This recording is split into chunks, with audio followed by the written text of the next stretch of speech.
Welcome to Buck Country Woodyard. Today we're going to do some manual wood splitting. As I mentioned a couple of times on some of the videos, I split most of my wood before I got the Axis, or all the wood before I got the Axis with a splitting maul. And I enjoy splitting wood. I really like it a lot. It's fun, it's good exercise. And when I got the wood splitter, I still plan and will and have been splitting wood manually for exercise, and because I enjoy doing it. But I just couldn't scale up.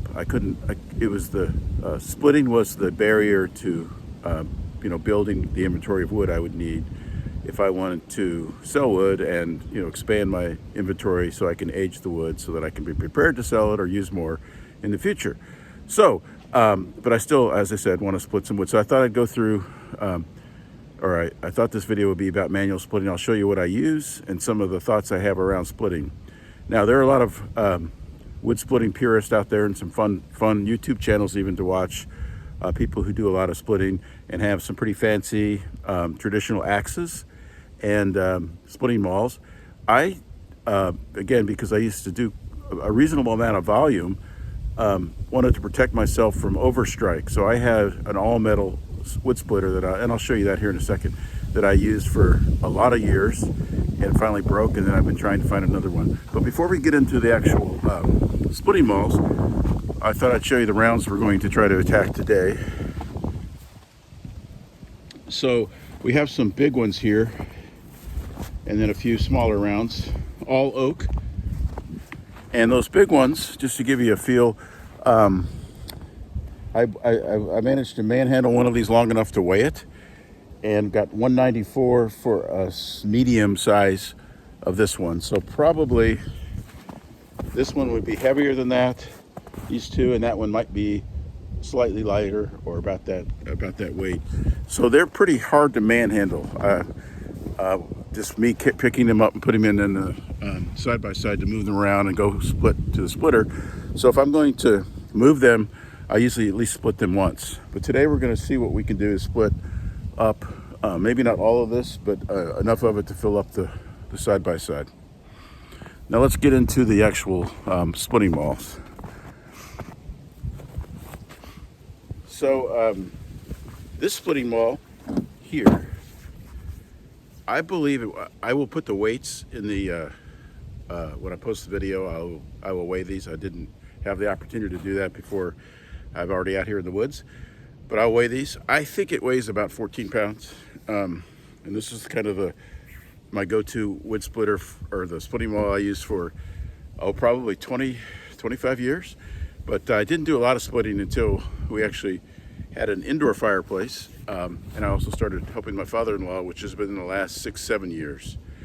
But anyway, this one, I think it's a company called Soats that makes a product called Monster Maul that you can't buy anymore. And again, this was what I affectionately call Old Yeller. It started to break, so it has the metal's coming apart. I'll see if you can see it right there. So I was worried to continue to use it, but you can't buy these anymore. So I looked on eBay, and after a time I found another one that's pretty close. And this is what I use now. This is what I've been using for the last year and a half or so. And again, I think it weighs about the same, probably about 14 pounds. And then when I look, I was excited to find another big maul, all metal. This company called Trooper. I'm sure it's a fine product, but it probably weighs another 3 or 4 pounds. So it's a little heavier than I like, and it doesn't have the same feel and heft.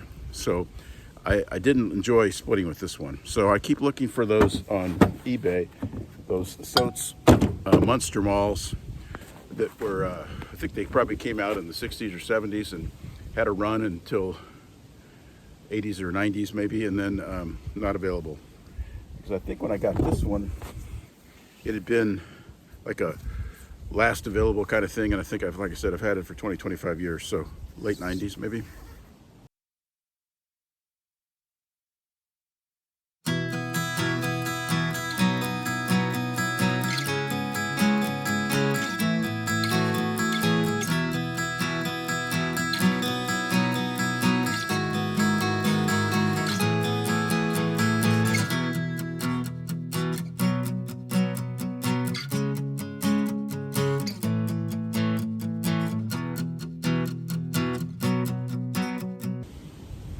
So now we're going to do some splitting. Again, I'll split some of these rounds.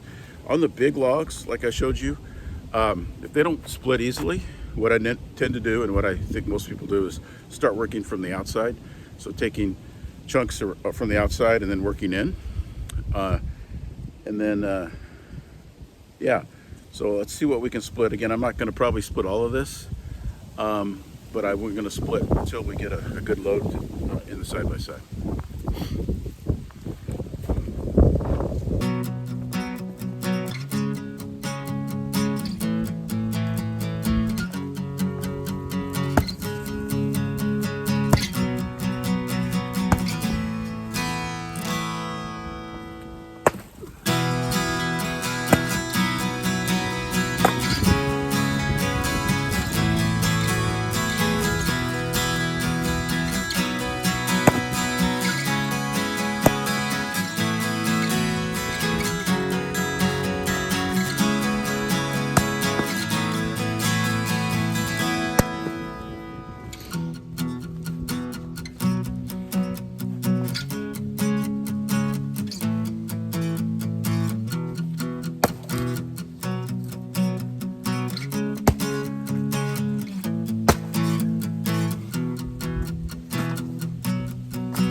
we got some split here.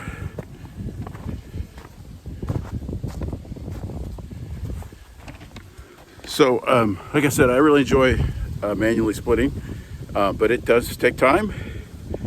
And as you saw with that one round, I had struggles with that. So that one, I think I've got enough weight off of it to pick it up relatively easily. I'll take that to the Easton Made Axis and split it that way. But yeah, it's a good exercise, and get up, be outside, and it's productive. So what more can you ask? Couple things to point out. You'll see some people put their wood split on a block, a larger round or something, and that makes sense. It keeps the ground from absorbing some of your effort.